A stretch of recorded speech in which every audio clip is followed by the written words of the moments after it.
What's up, everybody? Welcome back to the AJC. All right, it is Monday morning here, and we're going to cover Roma and Juventus in a 1-1 draw. And the only bright spot seemed to be Federico Chiesa and to Suarez's liking. Phenomenal Fede, but of course, unlucky. And of course, we don't get the result we would have liked to see, which was a victory, which pretty much would have sealed it. So we continue on.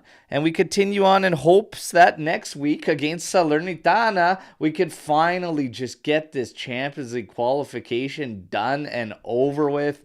And I think what I've been saying for a while, Omer, is that I feel like some of the guys on the team feel the same way some of us as fans do, where we just want this season to end. And maybe that's coming through in some of the performances, man. But we're going to cover it all. There's a lot in the news drop today that Omer and myself are going to go through. But first off, how are you doing, man? Ready to rock? Yeah, I'm good. Disclaimer: I didn't get to watch the match last night. I only saw the highlights. Apparently, I didn't miss a whole lot, but still. So if I'm saying something wrong about the match, please correct me. Absolutely, absolutely. And to be honest, through the highlights, you'll get the brunt of it, to be quite honest. Because say what's up to ciao to Vince, ciao to Vedad, ciao to Swarid, of course, Tony Trim in here. And we are Shawshank Redemption, scraping at the wall to try and break out of this Allegri prison to find Champions League freedom. Yeah, basically we're just crawling to the finish line. We'll get there, but damn, Great it's movie, slow. by the way, Shawshank Redemption, one of my favorites. All right. Oh, if you ask IMDb, it's the best ever. Yeah, there you go. There you go. Welcome to the Berto and Omar show. Yeah, we're going to rock it today. So, like I said, we got a lot of news, you guys. So, I'll give you the news headlines. We're going to get more into it after we tackle the game. All right. And we'll go like this. So, basically, as far as news drops today, we've got Milik heading for goodbye, as well as Kostic. Miretti and Caviglia most likely heading for their goodbyes. Pogba will separate with Juventus at season's end, okay? Jallo will most likely end up on loan. McKennie wants to remain at Juventus, but we have rumors of that rejected latest offer that Juventus put forth to him. We have Pasalic listed as a potential target for Juventus. And we have Danilo injured, out for this week's game against Salernitana. They will try to get him back and recovered for the Coppa Italia final. All right, so those are the news headlines. We will get back to them, like I said, on the flip side of the game highlights, okay? But in terms of the game itself, we knew what we got with the starting lineup, and it was essentially exactly as expected that we talked about on the pregame. So you had Szczesny in goal, you had Gatti, Bremer, Danilo, and then you had Weah with McKennie on the right side, Locatelli, Rabiot, Cambiaso rounding out the mids, and then Chiesa and Vlahovic up top. For Roma, only a couple changes from what I put out there as their projected lineup, and that was Baldanzi going in up top by Dybala, and then it was Christensen at the outside right position. Outside of that, it was exactly as we expected from the pregame show. But the lineup, this one, we talked about it, setup, formation, all this, nothing's really going to be done differently. And if you're looking at the group of guys, that's probably the guys you are going to be bank on. But we'll talk about it after the match, because in one of the ratings that came out, there was some harsh words over one of our players, but it's kind of to the same sentiments we've all felt. So we're going to get to that, okay? But yeah, the lineup, it was, we talked about it a lot in the pregame show. It's going to be more attitude, right, Omar? And more approach, and how we went after this game in a very winnable match. All these matches, 2 wins out of the last 15. It's like they're all winnable matches. So That's for even me, it was more more annoying. approach. Yeah, I mean, I said yesterday we don't even get the casual win. Just just this regular day where everything works out. It doesn't work out for us, and have no idea why. I have no idea what the state of mind of the players is, of Allegri. I don't know what to make of it. We're all just waiting for it to end, don't we? Yeah, it's tough right now. It's just like this funk that they just can't snap out of for the life of them. And yesterday, it kind of felt like that. Like this game overall, it wasn't that we played bad. Like we played a decent game. We were okay. I think we're far too reliant on certain guys offensively. There's not enough of a group benefactor in our play. But the guy that we had to rely upon was playing great yesterday in Federico Chiesa. Um, and we'll go through the highlights here, but like eighth minute, good pressure from us up high. Rabiot and Bremer winning a ball back deep into Roma's territory, finding Chiesa quickly. He finds Vlahovic, and Vlahovic misses target on one that I expect him to, at the bare minimum, hit target. Just hit target. And if he hits that, if he puts that between the sticks, that's in the back of the net. I don't think Svilar is getting to that one. But that's a big one there. Another miss for Vlahovic. 10th minute. This one is Roma coming back at us and across to the back post. And Christensen all alone heads this one back across goal. And this one hits the crossbar. And we don't get anything out of we come through unscathed, thankfully, on that one. But 14th minute, Baldanzi gets a step on Cambiaso. And this was just mind-blowing to me that Danilo just stood still. Didn't drop back, didn't run back to try and help and close out the angle. And Baldanzi had the easy pass inside, in tight, in the area to Dybala. And then Dybala ends up finding Pellegrini, who takes a shot. The rebound falls right to Lukaku, who taps home. And it's just a very, very soft, weak, unfocused goal defensively to let in. But Danilo, this is our captain. That was just brutal from him to not offer any support. When you see Baldanzi has steps on Cambiaso, I have no idea what his thought process was to stand there high. It made no sense. Made no sense. Anyways, they get off to the 1-0 lead. Again, we talked about a player who was on for us, and that was Federico Chiesa. And Chiesa gets us back on level terms about 15 minutes later.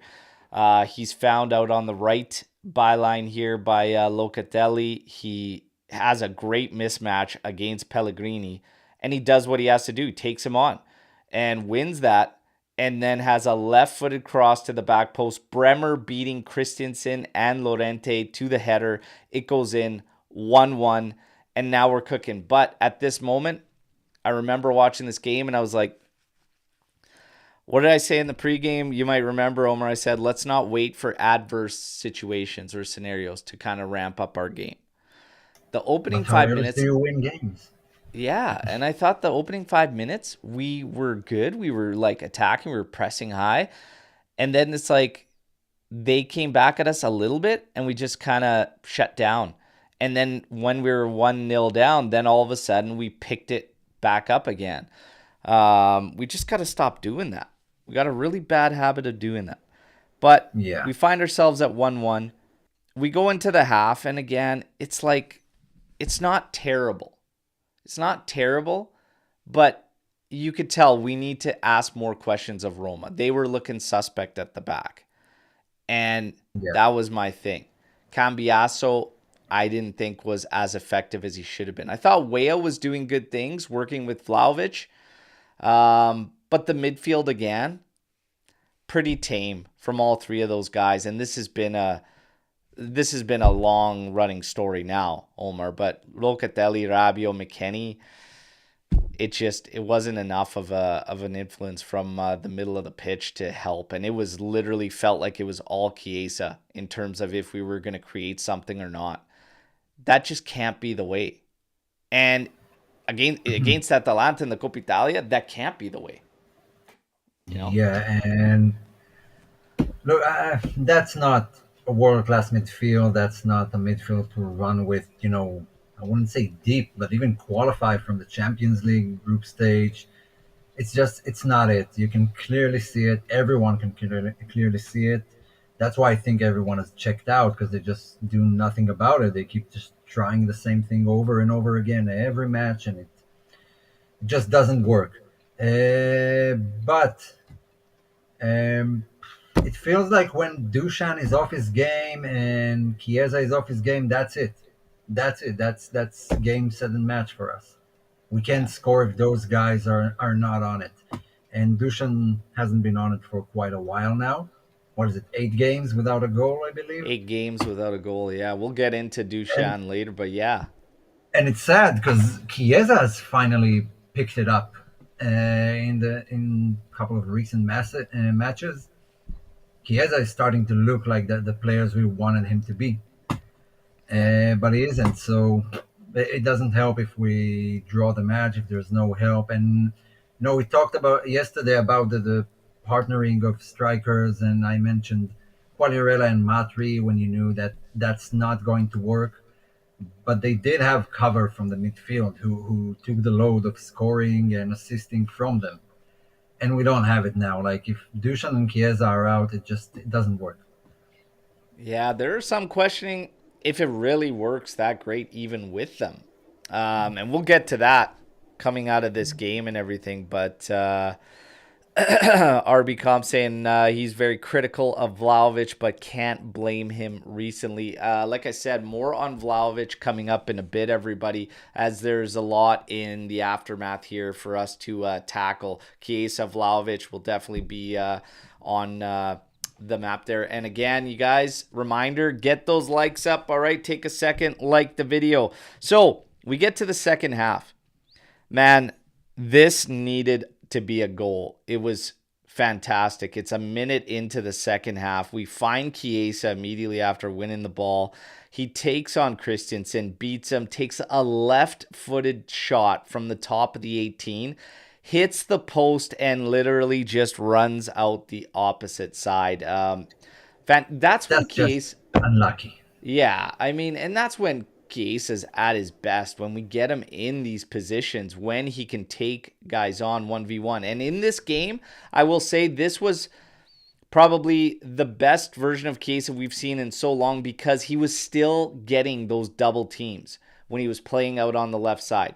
He was getting his double team, and he was making the right decisions. He was picking and choosing when he had an outlet to beat one of those guys, get around, or he would just simply play it back and then move, go and find space, go and find a lane and whatnot. He was very, very active, but that was the best case that we've seen in a long time, because it wasn't overboard. It wasn't too much, because we know we rely on him a lot in terms of the offense and creation, everything, but for a large part of the season, a lot of his struggles have been picking and choosing when he's going to kind of make his attacks and whatnot, and when's the right time, when's the wrong time. And he was making a lot of bad decisions for a long period of time in those scenarios where he's getting double teamed. Yesterday was the complete opposite. He made almost all the right decisions, and that's what we need from him.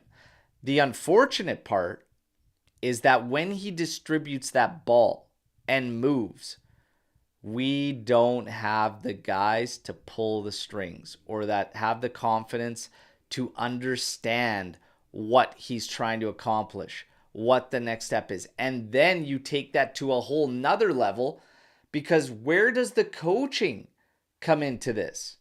And say, look, if he distributes to you and he goes, that ball is an over-the-top ball. So I have an issue with all of it, that we are in, again, the beginning of May, and there is no evolution to our game from the start of the year to now.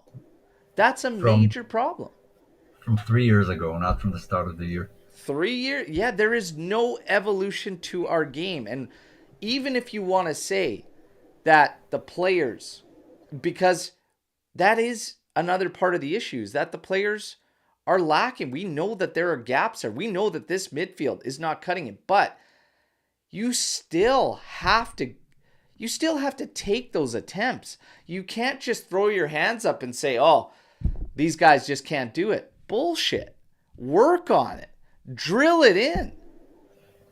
Yeah, I remember Allegri in the remember the Netflix show we had like a few seasons back, the last Buffon season. So you see Allegri backroom talking to his staff, and he's angry that Matuidi doesn't get into the area for crosses and Khedira doesn't get into the area for crosses. He was very frustrated with it, and now it doesn't seem like he cares. I mean, every time Chiesa has the ball, like Dushan is all the way in the on the edge of the area on the far side, and like there's no one else.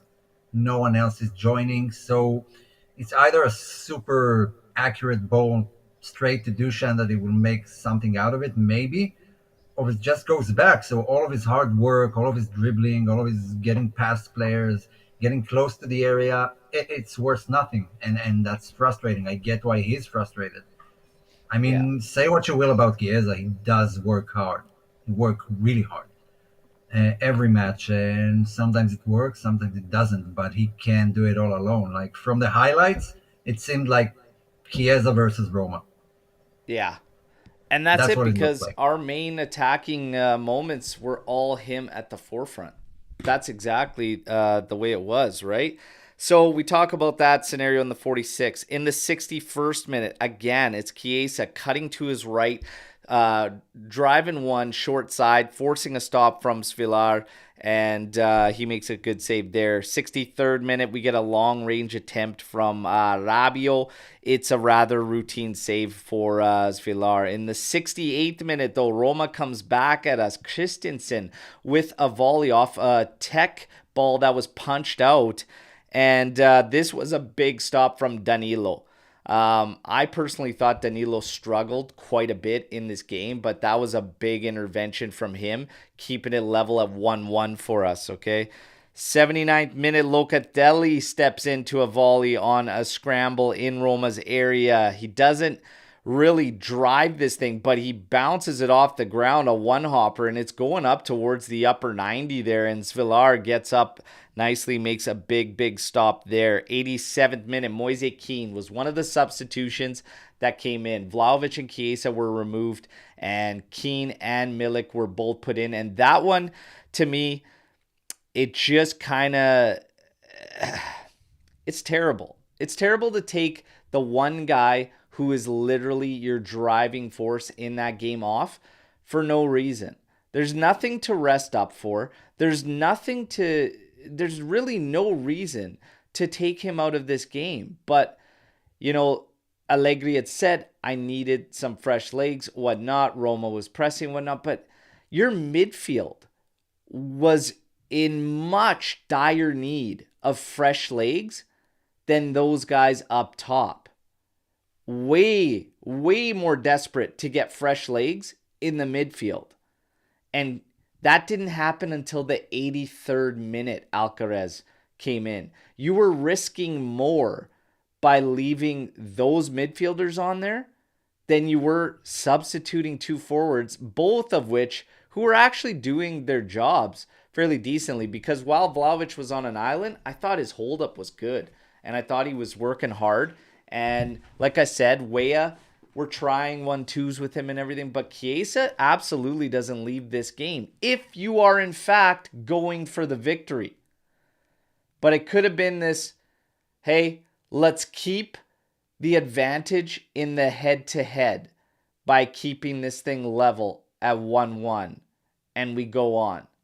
That's the only thing I can think of. Omer, the substitutions Yeah, here. like those are reasonings of a mid-table club. Those are not reasonings of Juventus who need and want to win every game. The subs, yeah, I mean it's kind of automatic now, right? You knew it was coming. The question was just 1 minute, but we all knew it was coming. We all knew one of the attackers at least would be the first one to get subbed off. And yeah, that's it. I mean, I'm not phased anymore. I stopped being angry because of that. Because I don't expect anything. Like we said in the beginning, we're all waiting for the season to end and have something new. Allegri, I mean, yeah, the 3-5-2, he could have definitely changed something to keep Roma guessing. But maybe, I mean, everything with him is in hindsight. Like, yeah, we should have worked on that earlier in the season when we had the time. And yeah, that's always the excuse. And Yeah. even I saw even some Allegri fans, some hardcore Allegri fans, were really angry with the substitution, especially Chiesa. Yeah. Yeah, I saw that too. It's getting to the Hmm. point where even his, biggest backers are looking at things and just like he's hanging himself out to dry on like just inexcusable, strange disconnects with this team. And that's the only way I could really say is the team is disconnected in multiple facets right now. And it's clear and obvious to see. And with Max as well, one of the other things he's going to have to get through is where these players are at as well currently, as far as the mentality goes. And we will get to that. This game finishes 1-1, and not before Szczesny makes an absolute massive save on Tammy Abraham after he's sent in by Azmoun, the two substitutes for Roma, connecting. And Jesus, if that thing goes in and we drop this thing 2-1 in the 93rd minute, I mean, it's just a damn shame. And it's even a shame in a 1-1 game for a game that was completely winnable. Completely winnable game. A Roma there for the taking. And here we are, 2 wins out of the last 15 run. We get one more point and Salernitana on deck. Like I said, Max probably thinking, you know what? Let's keep the 1-1. Let's go on to Salernitana. We'll win at Salernitana. I should hope so. And that will seal the deal for us. But overall, I just don't like it. I just don't like it because it's that frame of mind that we've nurtured this entire season where it's safe, safe, safe, safe, safe, safe. Even when we were doing good, even when the results were coming in the first half of the season, it was still a very overall safe Juventus. And, Yeah. the shackles at some point have to come off if you want to fight for something more, if you want to become more, if you want to evolve in any way.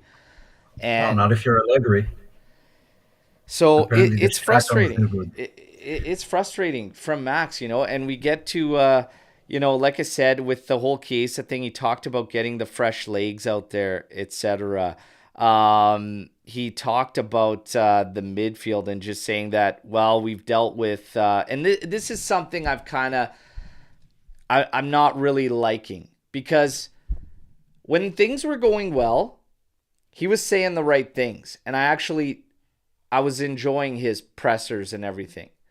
But now all of a sudden, and we've talked about this a lot, for me, I don't think he's staying because you can read it all over body language. You can read it like he's literally telling you almost that he knows it's coming to an end in these pressers, Yeah. post match, pre match. And I mean, again, here after this one, saying that the club will evaluate everything at the end of the season. They'll assess the squad's future. And he said, as far as decision already made, ask the club.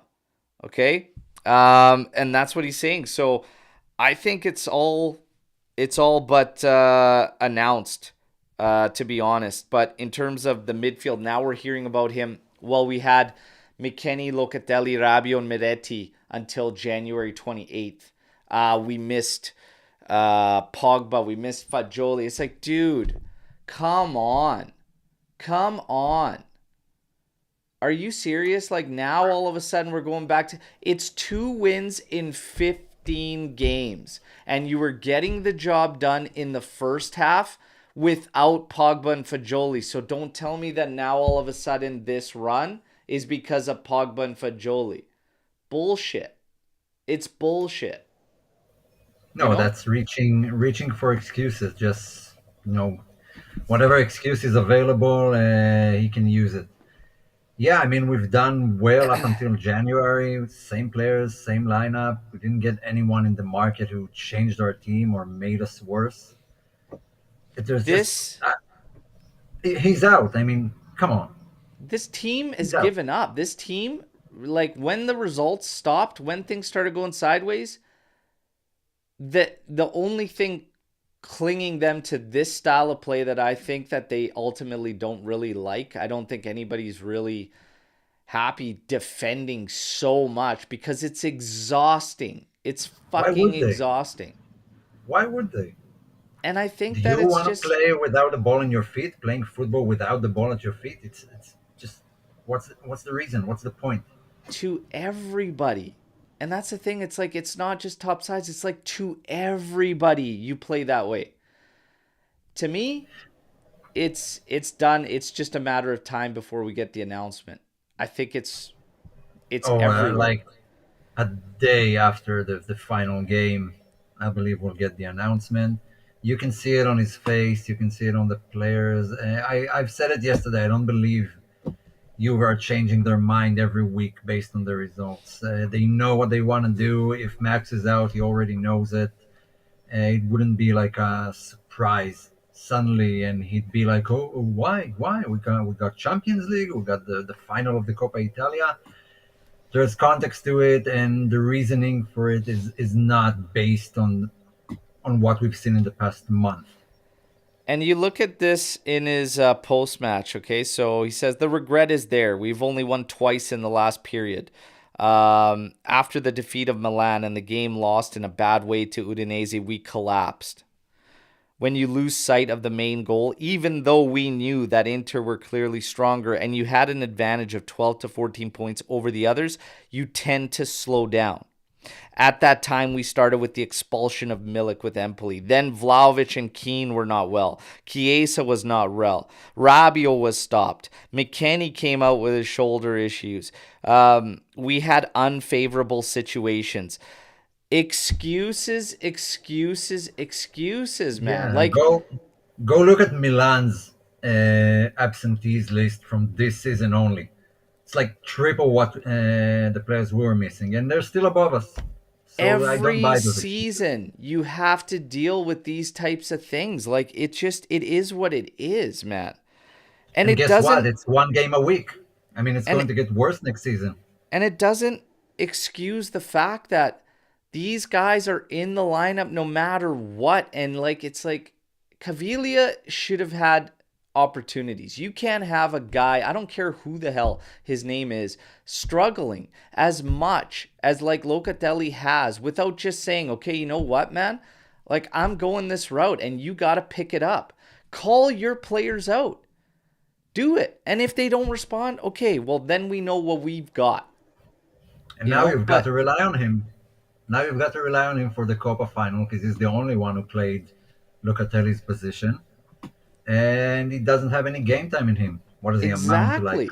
100 minutes this season, maybe.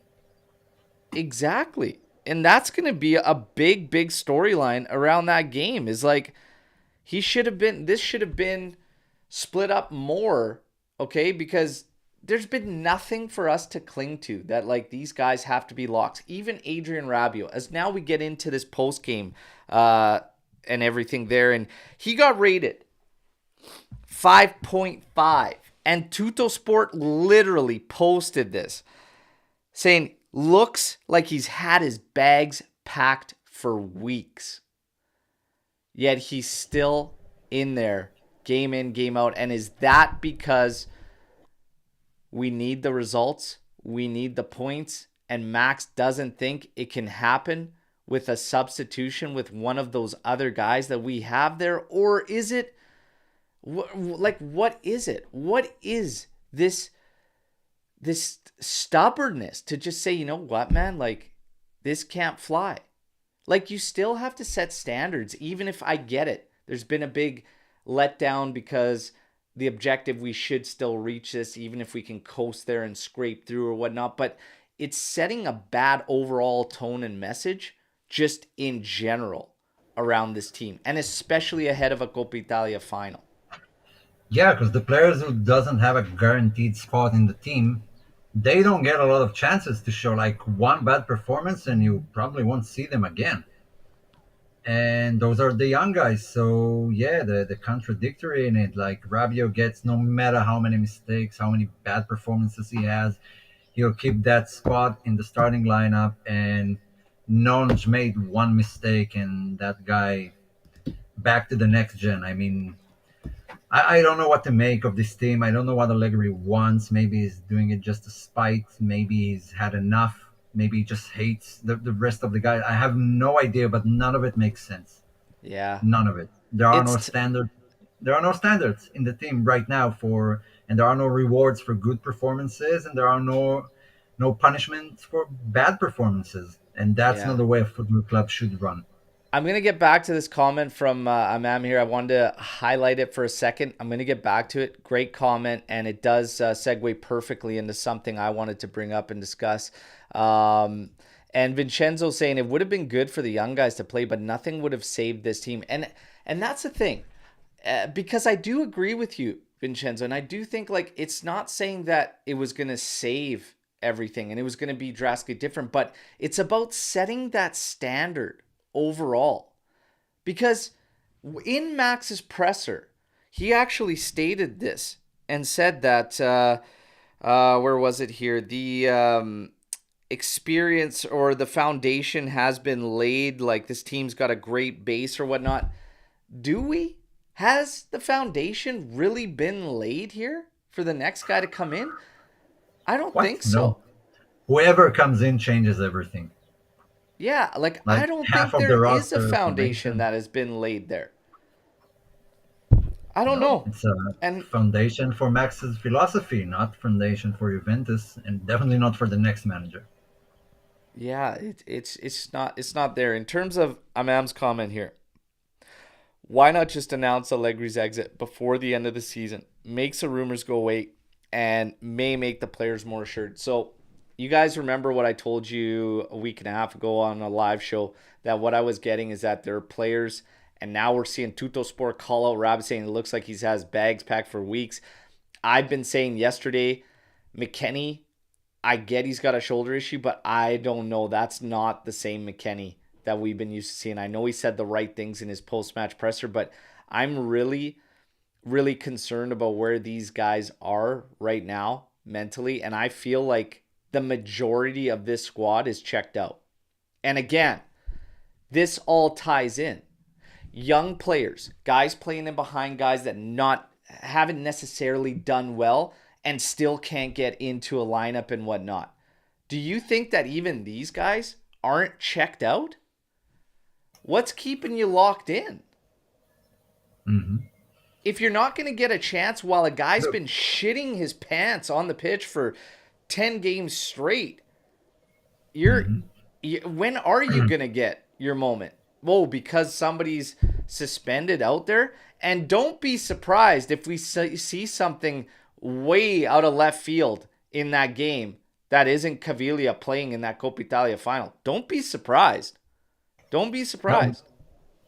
yeah, I'm. My guess would be Rabiot would move to Locatelli's position, and we'll see Miretti, which again we've seen not a good pairing. That's not Miretti's position. He's not a Mezzala, but we'll leave it to Max because he may surprise us all. But either way, I mean, I believe that if Max knows, the players know too. That it's done. Because they have to talk about contracts and they have to know everything. I mean, all the rumors we get are coming from mostly from newspapers. And well, credit to the management to that. They're keeping their lips sealed. I mean, no one knows anything. It's all assumptions right I now. can't, I can't get out of my head what Moji said like last week when he said that Hmm. Juve is taking the route of silence, which often doesn't pay. I can't stop thinking about that because for me, I actually like the fact that they're just sticking to their guns, saying, no, you guys are on a need to know basis right now. You don't need to know. You need to get your shit together, get your job done.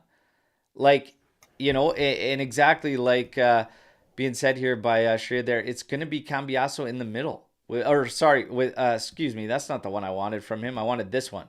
Juve enthusiast. Why do grown men need assurances to do their job? Get the job done. Right now, it plays into Tony Trim as well, saying these players have been spoon fed for too long. Like it has. Definitely. It's been ridiculous. Again, going into standards, going into culture. Like that has to be brought in from the top. And that's why I kind of like right now the fact that it is silence from the management. I do like that. Yeah, I Because you know didn't what? agree with Moji that much.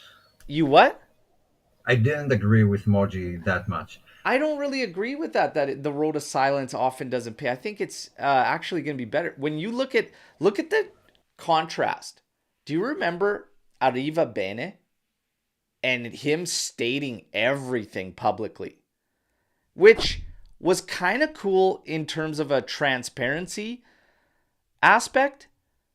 But then now you have the complete opposite. You're getting nothing from Juntali. And it's interesting. I actually, right now, based on how these players, what they've done, what they've shown on their own personal accord on the pitch, I'm happy with the silence. I'm happy with it. Yeah, I mean, saying sometimes the silent treatment is not good, well, you're basically saying that sometimes it is good. So you've said nothing. Yeah. And yeah, you have been, I mean, everything was pouring out, all this shit, everything was coming out from players leaving, from the management, from Arriva Bene, like you said. And we said a lot of times that we need some silencer at the club. We need them to focus on football. Well, obviously it doesn't work, but there are many, many other reasons for it. But I don't agree that just saying everything to the press before it happens will solve or anything or make the players play better. Yeah. I don't agree with it. Moji was he was a phenomenal general manager, but he did that in the early 2000s and the 90s. I mean, it's not the same football. Things work differently, Yeah. and you can't take everything that worked 20 years ago when you were a manager and said, yeah, it will all work perfectly now. Yeah. So I'm not buying it. Dell's saying that he doesn't like the silence personally, prefers the way Bayern handled things. At least that way everyone knows where they stand and all plans can be made for the following season. But my question is, what's the difference in knowing that or finding out once the games are actually over because you still have that time? Like you still have your job to do. You still have to be a professional. Like what's the difference in finding out once those games are over? It's a matter of a couple weeks. It just for me, and still ultimately, I can only think of them doing it out of a respect type scenario of not getting rid of Max quite a while ago when this to stop the bleeding and just get things over because it's just been such a broken mess. But I mean, as far as the players are concerned, and silence and for what? For us as fans, for the players themselves, like they can wait. They can wait. Their contracts are up June 30th. The season ends well before that. You guys will know where It everything shouldn't stands. it shouldn't fucking matter to the players.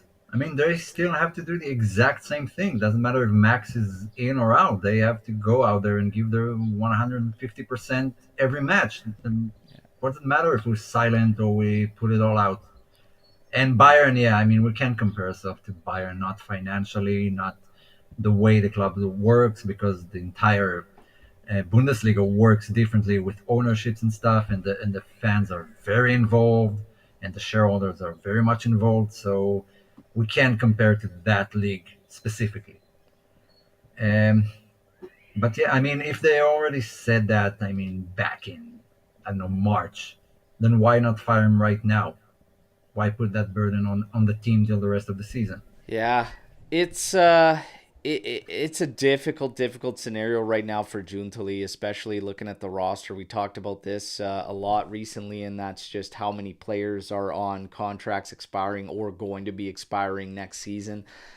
We could see a big shakeup. We could see a big shift. I've told all of you for quite some time now that what I'm hearing is that Juve is looking at everything right now in terms of these players. That also goes It spreads to off the pitch, and it spreads to the locker room, and it's just there's a lot going on, and there's a lot of decisions that need to be made.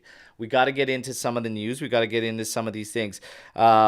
Vlahovic, 1 goal in last 8 games. He continues to take heat. Omar, your thoughts overall still on Vlahovic? I mean, he's still sitting at what, 16 goals this season. There are a lot of good scoring opportunities, though, that we expect him to bury, and it's crazy to think he's at 16, even with all of those big opportunities missed and whatnot. But what are your thoughts as he again finds himself taking heat after still a strong 2024? But Well, he's kind of the reflection of the rest of the team. I mean, we've praised him for his attitude, and we called him the beating heart of the team, and I still think that's the case. But some of these misses, I mean, you can excuse a few, but you can't excuse everything. Yeah, he's got to be held accountable. The problem is, like, there's no one else. We got to keep playing him. But I would criticize him. I mean, some of these chances are like mediocre striker opportunities that he should bag, yeah, and he doesn't. He doesn't. yeah, it's some fans are ready to sell. Obviously, we could see here in the chat and everything. I can't help but go back to this, and I'm gonna raise another question that like, is it right to judge all these guys during this like kind of run and just this whole thing in general? Like I said, it's clear as day our play is so reliant on these guys to come up with something. There's no group benefactor to our play or anything like that. But again, when you're just looking at Dushan as an individual, yeah, there's big misses there.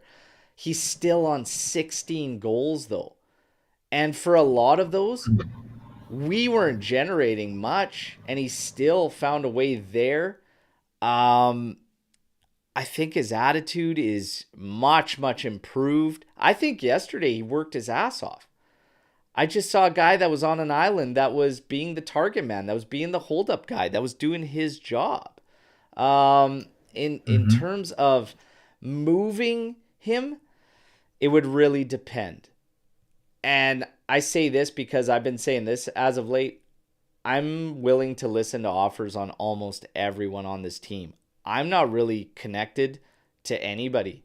I'm going to be quite honest. Like, I feel such a disconnect with this team. And that's why I asked myself the question, is it really so much about these guys, or is it just like the play and what I'm seeing and just overall? Because our approach is so soulless that it definitely plays a part. I'm having a tough time connecting with these guys, but Dushan for me, I don't know. I don't know. I think there's a hell of a striker there. Again, 2024 hit the ground running and everything, but I can't help but wonder if we just had something that was better for all of these guys overall. Like, he's got to feel the weight of every miss based on how we play. We've got 7 goals in the last, what, 9 games or something like that? Like, that's Hmm. gotta weigh on you. It's gotta weigh on you knowing that every miss that you come up with, even if it's a half chance, is gonna be literally put under a magnifying glass. You know what I mean?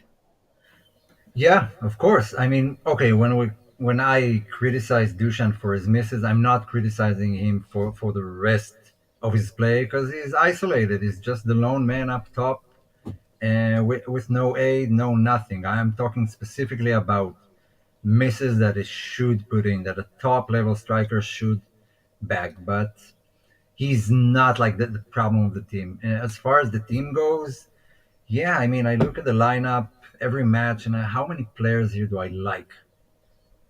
Let Yeah, alone like adore or love. Because even in the Del Neri days, you still had players that you absolutely adored. It was just they were partnered by other awful players. But right now, I mean, it's Bremer, it's Vlahovic, it's Chiesa, yeah, Cambiaso. Besides that, I don't really like anyone. yeah. And like, we're going hard on Vlahovic there. That was his one opportunity yesterday. He didn't get another opportunity, but he worked his ass Poor off guy. and Poor guy. played a strong game and was strong as a target and a link up.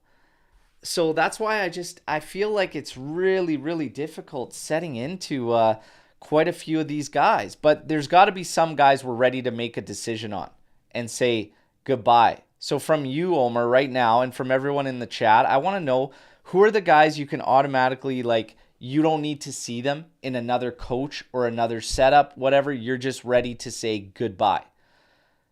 Is Well, how Wea many do a you guy you're want? ready to say goodbye to, or are you willing to maybe see him out another year?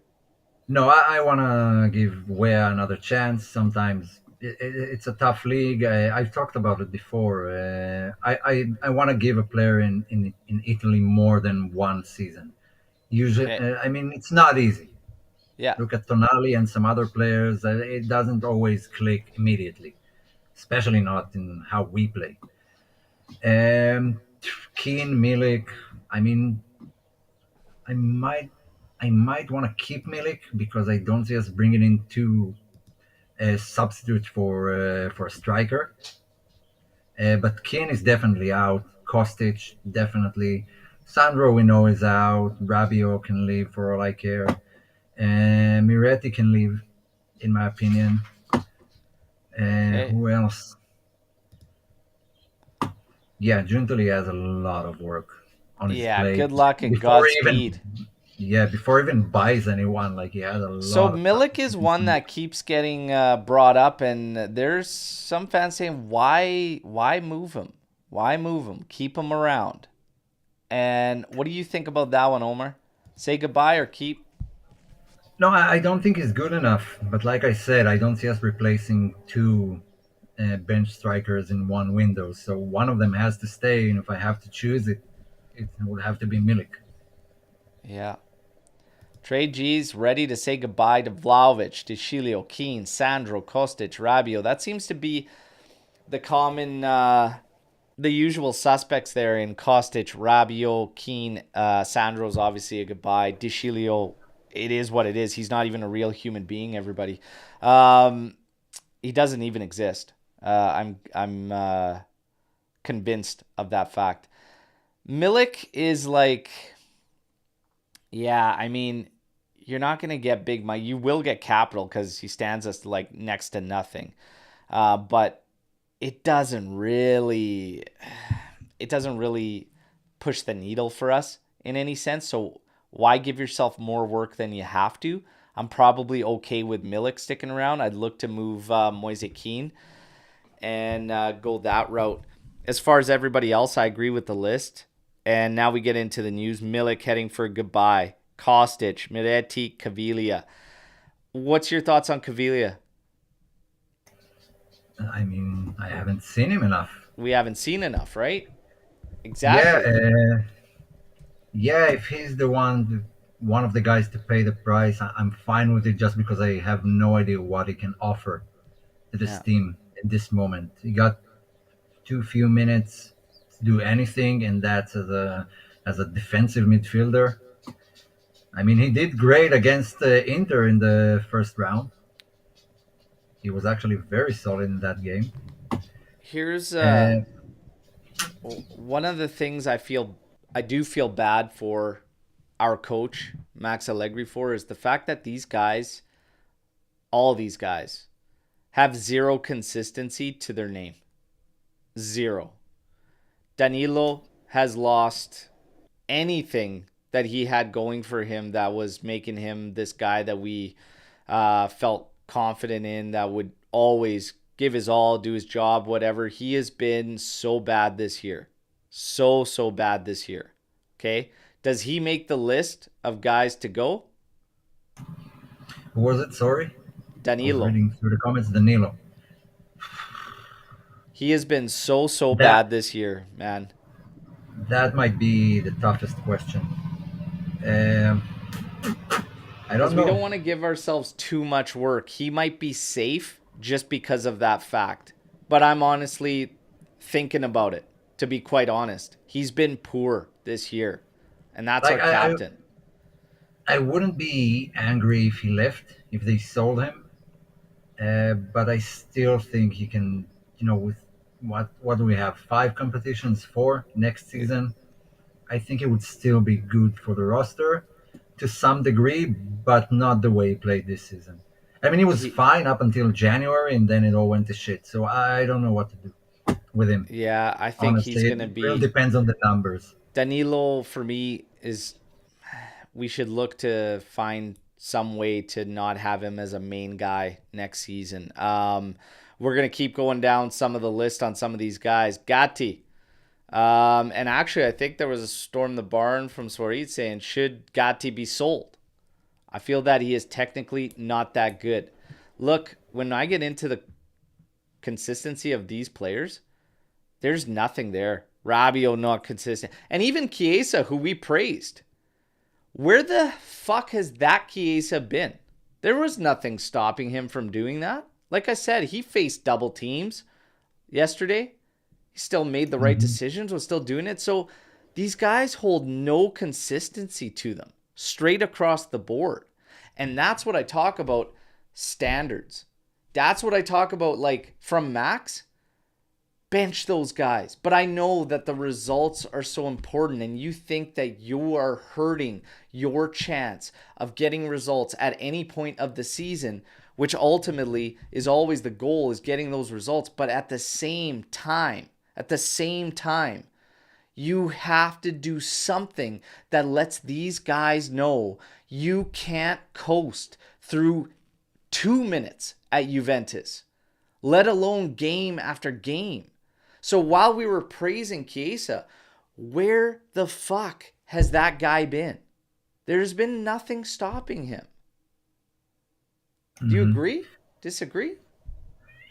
No, I do agree. I mean, not maybe only Bremer was the only one we can say has been consistent from start to finish. Besides that, I mean, everyone had a drop off at some point. Even the guys that are did well to some degree had like a month or two where they just disappeared. So it just more of the same. We can analyze all the reasons for it, tactically, mentally, whatever it is. It still needs to be better from our top guys. I mean, now they're knocking on the door asking for bigger contracts. I mean, give us a reason to give you the big contract you want. Yeah. It's just like I said, I mean, I'm looking at these guys all across the board, and I think they're just not pulling it from their side as well. And that's what makes judging, that's what makes critiquing, that what makes analyzing what to do this summer extremely, extremely difficult because you've got There's so many also factors. there's also a mental aspect to it. I mean, when you need them to be clutch, like 75th minute onwards, that's after they defended for like 75 minutes. They're gassed, they're frustrated, they barely see the ball. I mean, Dushan, how many touches did he have last night I as a could give you the striker? exact number. Hmm. I don't think it's much, to be honest, but Yeah, so there are many, many reasons for why things are not clicking, and we expect them to be better. But the environment is so toxic, the mentality is so fragile. 23 touches. 23 for your top striker in an away game against a team that played on Thursday and have Yeah. no bench. Yeah. Yeah, that's pretty sad. That tells the most of the story, to be honest. Yeah. Guys, reminder, it's Storm the Barn time. Get those likes up. We didn't really get to Swaritz about Gatti, but Gatti for me, I'm not ready to say goodbye yet. But again, like I said, show me an offer. Depend on what the offer, whatnot. And I am No. completely done, I think, in getting names on kits. Name sets, I'm probably going blank next year, and guys can start earning it because, yeah, it's time to set the tone. Enough's enough. It's getting I, ridiculous. I would keep Gatti. I think I'm going to keep Gatti too. Yeah, yeah. I'm not going to throw him out there just yet. Take it easy, Justin, in Baltimore there. Take it easy. Relax. I know that Gatti, though, I said this on the watch. He literally takes you through all the emotions in a span of 10 seconds. From why you love him Mhm. to why you can't stand the guy in 10 seconds. Yeah, but mentality wise, he's actually one of the top guys. I mean, the rest technique, the way he plays, that they can work on that. Even with Yeah. a different coach, that those are stuff that can improve massively. So again, flying through the news that we highlighted at the top of the show, Danilo is injured. He's going to miss the match against Salernitana. They're going to try to get him back for Coppa Italia. Milik heading for leave. Kostic, Miretti, and Caviglia also potentially heading for leaves. Pogba will be separating with Juventus. That's a no-brainer. Okay. Giallo, this is a weird situation. I don't think anybody knows what the hell's going on there, but apparently he's heading out for a loan this summer. It makes no sense to me. There's more there that I don't think we are privy to, not being behind the scenes. McKennie wants to apparently remain at Juventus in his post-match interview. However, rumors of rejecting offers, multiple offers being rejected. So we don't know his demands and we don't know what's necessarily been offered. So we just wait and see. I'm indifferent to whether or not McKennie stays or goes. All right. But I personally need to say goodbye to Rabiot, and I would probably keep Weston around as a rotational squad guy, but his salary is going to have to reflect that. So we wait and see. That's the news. Now we get to storm the barn and tackle everything. I want to remind all of you while you're here, hey, got about 54, 56. Fire up the likes. Take a second and hit that like button, okay? So let's go. We got Storm the Barn. Let's get in here. Would you rather keep Allegri with a big midfield boost or get a new coach with little to no addition? Because the rumors suggest it's Malta and 5 signings is what Juve is trying to accomplish. That's, of course, the rumors. We'll wait and see. But, Omer, what do you think about this question? What's your answer? Whatever answer that gets Allegri out is the right answer. So you would not take the big you would take little to no I mean, additions, but just a new what's a big coach. midfield? Can we afford a big midfield? Is there a big midfield out there that's in our range of prices, in our salary method that we're using right now? I mean, Cruz and I believe yesterday someone said, yeah, our midfield should be Jorginho, Cruz, and Modric. That's like 60 million in salaries easily. Look, I don't care if you bring Paige Spiranek and Sydney Sweeney to be at all the Juve games that we get camera footage of them, for 30 minutes of it. It ain't changing. What's happening right now is broken. Um, it has to be broken up. And the coach is a part of that. So I am saying you make a coaching change and you change some of the roster characters because, like I said, they're associated with this period of time that for me is below standard. It's below standard. So I even mean, if you it's one make of the little to no worst. additions, it's more about setting a standard. And you can't do that by keeping certain key positions and even players the same. So there are some guys I've mentioned as being symbols of this complacency. It can't stay the same. Can't stay the same. So no. Swati, would you get rid of who would you get rid of between Rabiot and McKennie first? Only one. For me it's Rabiot. Rabio. Rabio, I've had enough with all these talks every year. It's not that he's been awful backstage, but it's just been so long with one good season, huge salary, doesn't justify it. Yeah, just end it. Cut the cord. Because there are talks about renewing for another season. We're But on why? we're on an odd man break towards the end of that game yesterday. He had about 3 or 4 options.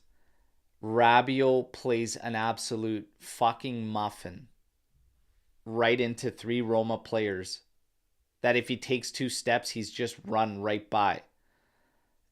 That is what 11 million gets you? No, thank you. No fucking thank you. Like I'm done. He is so inconsistent. It's again a symbol of complacency. No, it's not Club Med. It's Juventus. It's time to get back to it. Forza Juve. Pogba gets a reduced suspension and comes back for next season and is willing to lower his salary to 6.5. Would you take him back? No. No, absolutely not. I mean, it didn't even play before it was suspended. How many minutes did he have since coming back? Oh, I don't know. It's low. All I know is that I'm barely hanging on by a thread on this bet with Anthony about who's going to play the most this season between him and DeShilio. I've got an 18-minute buffer on Pogba leading that, but that is absolutely pathetic. No, because of the exact same thing. Just setting a tone, setting standards, etc. No, it's done. See you later. No, Hmm. it's a no. George, what do you guys think about the NBA style for the KO round in next year's Champions League? 1 to 16, 2 to 15, etc. I like it. I have no Mm, I have no problems with it, to be honest. I have problem with the format in general because they don't. The last thing we need is more games, more European games. So that's like flying back and forth. Uh, I know it looks interesting. It's UEFA. I'm sure it's not going to work properly, and things are going to get complicated. But in general, if you reduce the league to 18 teams, then yeah, it's interesting. I just think they got stressed because of all the Super League talks and the way they wanted to do it, and they had to like do something to show they're aiding other clubs and changing the format so clubs would make more money, and they just pulled something out of their sleeve. Yeah. It can be interesting. I trust them to fuck it up.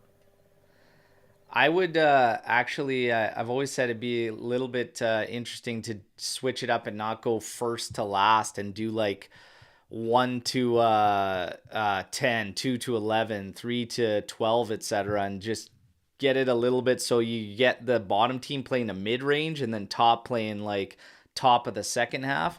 I'd probably do it that route, but it'll be interesting and I don't mind it at all.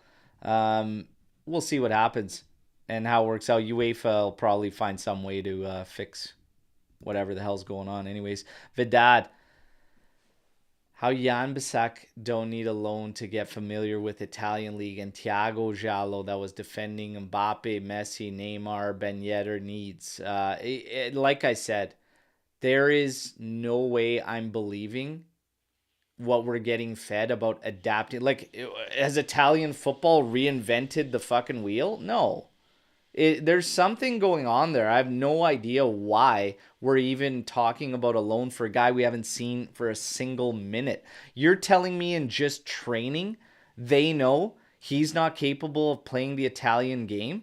Are we training in the same way we play on the pitch? Because that's not even fucking football. We don't play in the way we train because when you watch the team train, it's all ball possession, shots, attacking scenarios with one touches. We see none of that on the field.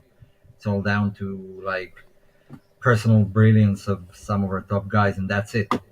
Yeah. Jallo, it's a weird case with Jallo. I don't know what to make of it. Obviously, there's something behind the scenes that we didn't hear about. But I will say this: some of these guys are not bought to immediately be top defenders. Even Calafiori, when he comes in, he's not going to be Cannavaro immediately. We need to give him time to grow up, and that time might be more than one season. We're paying for the player he might be in a couple of years. We're not buying him for his 20-year-old successes. And the same with Jallo. He's still young. There's still a lot of time. Maybe a loan, fine. It wouldn't be all that bad. But obviously something happened. I know Allegri complained recently about the January transfer market. So maybe just doing it, despite the management. Yeah. Intellectuals, do you think Atalanta can get Europa League title and unlock the sixth Champions League spot? Anything's No. possible, but I don't think it's going to happen. No, I don't think they're better than Leverkusen, and they still have stuff to play for in their own league. It's done for Leverkusen. They're just too good. Even for the mighty Leverkusen looked like Atalanta, they looked the like they pride of didn't Italy. even they looked like they didn't even shift out of fucking first gear against Roma in that first leg. Yeah. Like it's crazy. Really really strong side there. I don't think at the I mean, of course they can because anything is possible, but I don't think so. What are you Um, talking about? Those are the pride of Italy. Don't you remember? Oh yes, yes, the pride of Italy. How could I ever Hmm. forget the pride of Italy? Who are the rumored five signings? So the report just suggests that they're aiming for five signings with Motta coming in. We obviously know all the names that are the top mentioned, but whether or not they're actually going to come or not, we have to wait and see. But obviously, you have Di Gregorio, you have Calafiore, you have Coop Maynard still being listed, you have Goodmanson still being listed, you have Xerxes. Apparently, we are top leaders for, according to Di Marzio. And outside of that, you still have Samardzic. Um, Again, a host of names to get in there. Who knows what the hell's gonna happen?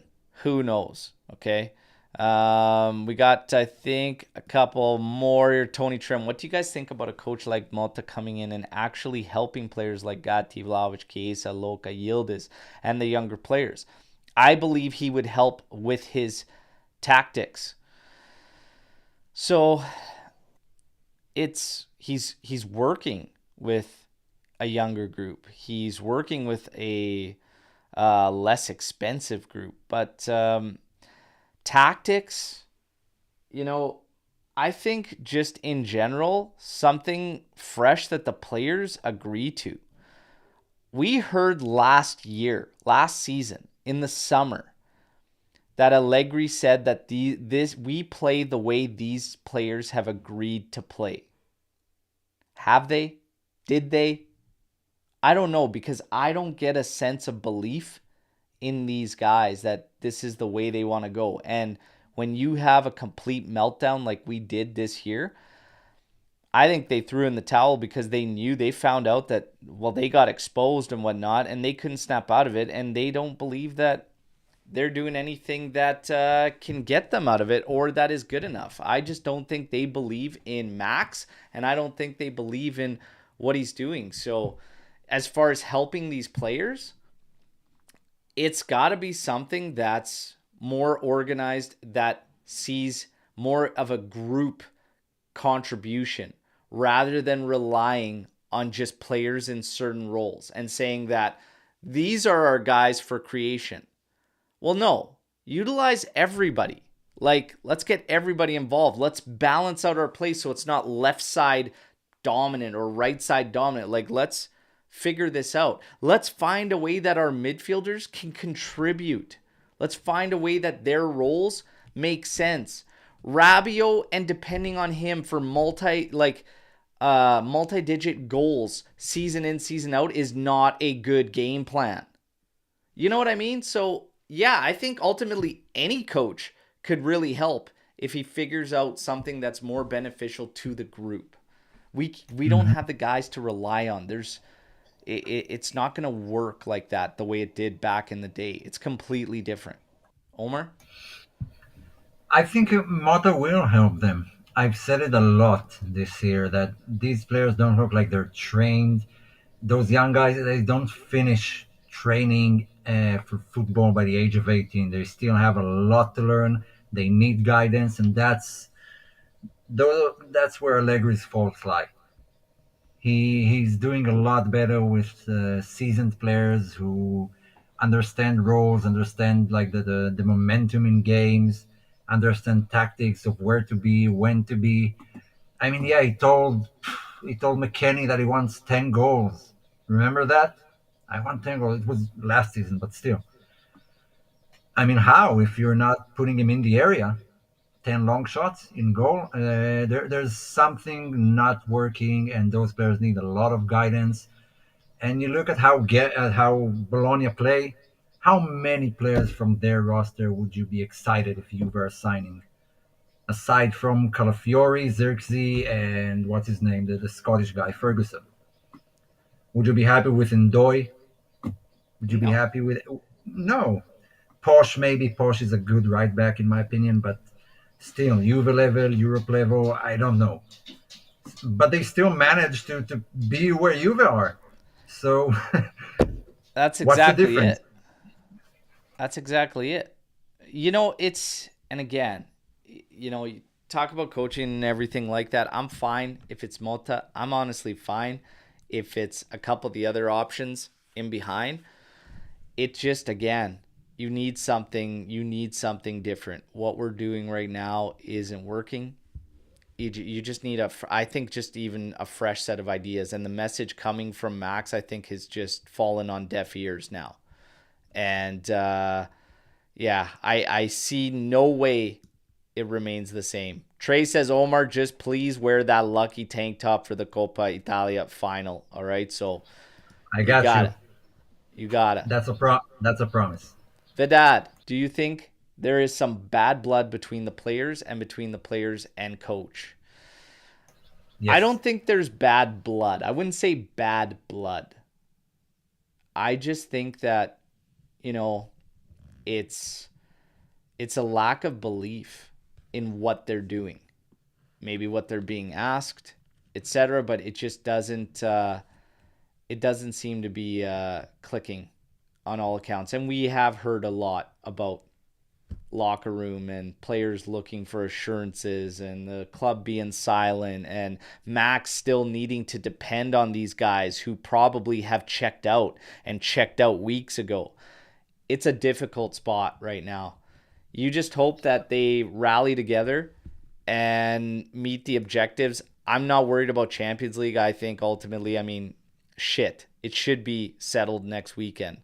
Um, I mean, how crazy is it that we have 5 spots for the Champions League and 4 games, what is now 3 games till the end of the season, and we haven't secured qualification yet? yeah, it's stupid. It's absolutely. I mean, It's ridiculous. the run that we're on alone cannot, like when you answered that question earlier, that was like, well, would you keep Max around for a big boot? Like, no, 2 wins out of 15 in league play is beyond, so far beyond unacceptable. It's not even funny. Like, you need to break this up, and the players are a part of that, so you need to break that up too. You just can't, like, 2 wins out of 50, 105 days since our last victory. What are we even Away. talking about? Away. Okay, for the listeners, if you haven't already seen that, then Juve have last won an away game back in January against Lecce. It's insane. This is It's absolutely insanity. insane. It, Absolutely insane. Almost 4 months without an away win. we have How can we gotten rid talk of about people title? for far less. So to think that, yeah, like, I called for it a while ago and said just get an interim in just to change things up to, and at least then you do, without saying something other than getting rid of them, you start to establish a standard and you set the tone for what's to come down the Even pipeline with these mathematically, players. even mathematically, if another coach got just one more win in those 15 matches, we'll already be in Champions League. Two So even wins out like of that, 15 games. yeah, I don't Fuck. think the Rossi is all that great. I've told Lou immediately they're going to appoint like Rossi or Totti, then he'll do fine for a little while. They give him a longer contract, and then we'll see the real guy that still has stuff to learn. But that little run that he had right when he was being appointed, that saved their season. That kept them in Europe. Yeah. Change a coach, we get like 3, 4 wins. It's all done. We're not even having this discussion right now. Yeah. I just can't get behind this thing that it's always something, you know? It's like, okay, last year, well, you got the points deducted and everything. I said last summer I would have made the change. And I said it because we were playing like shit before those points were lost. Before all that shit went down, we were, like, literally at rock bottom, like playing garbage for 8 or 9 months. somehow, some way, they rallied. And that's a credit to all of them involved. But still, now you go into this season, it's the opposite. Start off getting results, but still needing more work, not getting it. And now all of a sudden it's like we're cycling again, looking for excuses, looking for the reasons why. Ultimately, I don't really care why. It's just happening and it fucking shouldn't. So you got to draw the line and you got to cut the cord. There it is. Yeah. But we got rid of coaches for less. And this is like, it's just unacceptable. You are in the chair, it bears the most weight. You got to go, man. You got to go. And players, they'll have to stand up on their own accords as well. And a coaching change, that's going to also bring that along too, because we talked about this. There are guys that are going to have no leg to stand on with a new coach coming in. We've had this discussion in the AJC chat quite a bit. For me, Locatelli is one of those guys. He's around next season. You get a new coach in. That's it, man. Sink or swim, or we say goodbye. Chiesa is another one for me, everybody. Sink or swim, man. New coach comes in, new style, whatever. That's it. I don't want to hear bullshit anymore about positions or any nonsense. Like, get the job done or see you later. Yeah, some of those guys get one more shot for me. If it doesn't work with another coach, a different system, then that's it. It's And done. who are the guys? Is there any more that I'm missing outside of those two that are on your last shot with another coach? So you had Chiesa And and Locatelli for sure. Locatelli. Is Rabiot's Vlahovic gone, on in my that with opinion. another coach, another system? I don't know yet. I don't know. No, I want to see him at least one more season, but that my mind will change once I see how it goes. Does he miss a lot of clear-cut chances? Did he get injured a lot, or did he have a great season? Maybe not, stats-wise, but still a good season. I mean, you need to watch the matches to decide that. So then there's something to talk about. But if not, every bad season keeps dropping the price year after year. Yeah. Like last season, we talked about Chiesa, 80 million. Now a lot of are ready to settle for like 50 or 60. If he No. has another bad season, that will drop to 30. Yeah. But Swarit said it's Chiesa season because it's a Euro tournament summer. So hopefully that's the case. Look, I just think that even with a coach, there are guys that are on their last, just hanging on by a final thread with Juventus for me personally. Is the Scudetto a realistic objective? This is the last storm the barn question next year with Malta and all the signings. Honestly, No, no, let's be realistic. No, it well, isn't. here's the thing though. Like, we're gonna be like, there's a lot of factors here because like now all of a sudden you have more competitions, so there's a bigger spread. You know, if it was a new coach, depending on who these signings are, and it was one competition again, I would say I would have the same expectations, battling for top two all season long as I had going into this one, and Coppa Italia reaching the final, hopefully winning it. Next season, with more spread and competitions, getting back into Europe and everything, depending on who these signings are, the mess that we're coming out of, I don't really know if that's necessarily fair because we're going to be, what we anticipate is revamping everything. I don't think a Scudetto is a realistic objective, sad to say, because our goal should always be to win, and that's the only thing that matters. But I do expect a very competitive team fighting in top three and maybe not far off from the leaders. Exactly, exactly. And I mean, a surprise Scudetto is a lot more fun. I mean, if I ask you the same question before the first Conte season, would you have said after finishing seventh twice that No. You wouldn't have Scudetto is gone on into a that season. Nobody was saying we're winning the Scudetto. Like, no no? chance. No And that was the chance. sweetest one, Yeah. because of the element of surprise. And so, I mean, everything can happen, but there are too many variables and factors here. If it's Mota or it's Conte, who is leaving, who is signing. I believe we'll have at least one, maybe two signings out of left field, names we never heard about. So it's very hard to say. I mean, let's ask the question again mid August, after I we kind think of know you how the team looks I like. think I see too much work on the roster that's needed, and I see too Yeah. much of a lack of foundation already in place for us to really Hmm. say like, oh yeah, Scudetto. I think let's work on the roster, get the coach. The first month and a half to 2 months of play next season, I think we'll know where we're kind of gonna be. Yeah, but that's after some. I'm saying let's ask the same question. I mean, in mid August, we've It probably won't. It seen won't in mid some. August. I'm gonna be the same. Like I No, don't but I see. could, but I can have a better understanding of what the team Oh is and sure, what I expect. but Now it's just a complete guess, and no, it's not a realistic I don't objective think with a the team we have Scudetto right is now. going to be a realistic objective even come No. the end of the Mercado. Like these five signings and everything, a couple of them are going to be pretty soft, you guys. Like Yeah. it would take one hell of a Mercado for me to all of a sudden say, yes, Scudetto is a realistic objective. Again, if he could pull it off, I'm all for it. I just am not expecting it. Like, again, Hmm.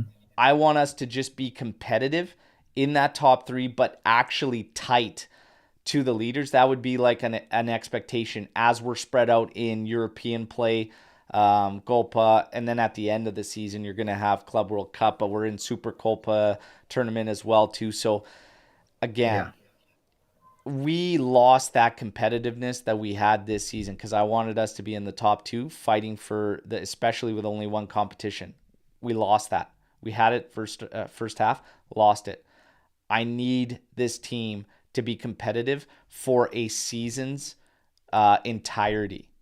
I need this team to stop saving itself either in the beginning of the year or at the end of the season, whatever. I need us to put together a strong season. That's literally going to be my Hmm. objective. Like that's going to be my expectation is Yeah. a spread out strong season through its entirety, regardless of where it is, first, second, or third, whatever. But I need a strong full season. And some of the, I mean, for me, one of the things that highlights this is how we do against the bigger teams. Let's call it the top six, the top seven. That will reflect the season, the mentality of this team. And yeah, there are other teams here, and they are going to make some move and bring players and sell players. And so we're not only dependent on ourselves. I mean, Milan can have a great summer. Don't know who they're appointing. If they're appointing Conceição, there will be one hell of a team to play against. Pioli to Napoli seems like Yeah. a good mix. Inter could get stronger. They could lose to Ram or whatever and Well, they're sign adding someone who's not that Zelinski level. and Taremi. They're getting rid of Arnautovic and Hmm. Sanchez. They're going to make their moves too. They're going to bolster the Yeah. back line too. Like they're trying to get Hmm. Hermoso as well. Probably saying goodbye to somebody in the back there. I Like they're going to Cherby get better probably. too. And we're already trying to chase them as it is. That's why I say, like, I understand, George. And believe me, I'm getting very impatient with the trophies and whatnot, but we have to be realistic. Like, and if it happens, great. That's what I want. I would be more than happy to be completely shocked and we go on this run and we could do it. Hell, we almost did it this season, shithousing, but it all came to a Yeah. crashing halt.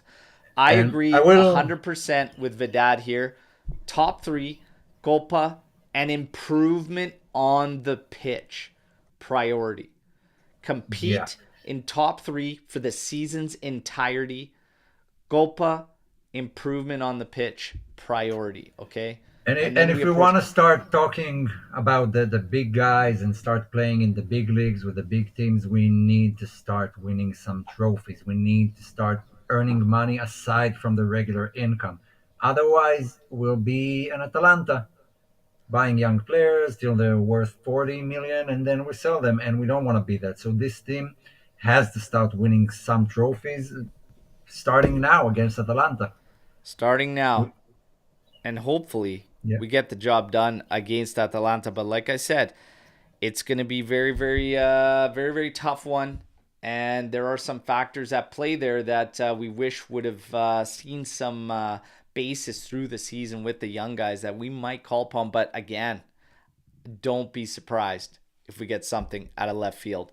Guys, that wraps up today. Always a great session no matter what the results are. Live chat, you guys are fantastic. Hit the like on your way out here, whatnot. All right, Omer, always a pleasure, brother. Okay, and you guys, you know the drill. I'll keep you up to date with everything on the news on the daily update videos. We'll probably have some fun shorts and videos kicking off there. I've got the members only video on the kit battle between me and Sev that went down. That'll be coming out very soon. And yeah, no matter what, as always, you guys know the drill. Fino alla fine. Forza Juventus. 3 more games. Let's just qualify. Okay? Let's get that fucking Coppa Italia. And then let's see what Giuntoli is going to cook up. All right? I wish you all a fantastic week. Take care, and we'll be in touch. Ciao tutti. Yeah.